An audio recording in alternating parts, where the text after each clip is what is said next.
నమస్తే అండి. అందరూ ఎలా ఉన్నారు? మేమైతే నవరాత్రులు చాలా బాగా చేసుకుంటున్నాము.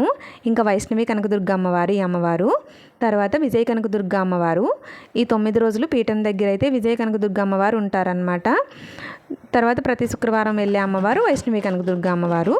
ఈరోజు వచ్చి విజయ కనకదుర్గ అమ్మవారి దగ్గర అభిషేకం జరుగుతుందన్నమాట. ఇంకా అభిషేకం కోసం జలాన్ని ఇలా ఊరంతా ఊరేగించి తర్వాత పండ్ల రసాలతో అమ్మవారికి అభిషేకం చేసి తర్వాత ఈ జలంతో అయితే అభిషేకం చేస్తారు. ప్రతి ఇంటి దగ్గర కూడా ఇలా పసుపు నీళ్ళు పోసి వీళ్ళు పైకి వెతుకున్న కలశాల్లో అయితే మనం పూలు, అక్షింతలు, పసుపు, కుంకుమ వేయొచ్చు. తర్వాత అమ్మవారికి ఇవి తీసుకెళ్ళి అభిషేకం అయితే చేస్తారనమాట. తర్వాత మాకు జ్యోతులు ఊరేగింపు జరుగుతుంది. చాలా బాగుంటుంది అనమాట. ఇంకా నుప్పులు గుండం జరుగుతుంది. అది కూడా అసలు చూడాలి, చాలా బాగుంటుంది. వీలైతే మీకు కూడా చూపిస్తాను. మీరు ఎలా దసరా సెలబ్రేట్ చేసుకుంటారు అనేది కామెంట్ చేయండి.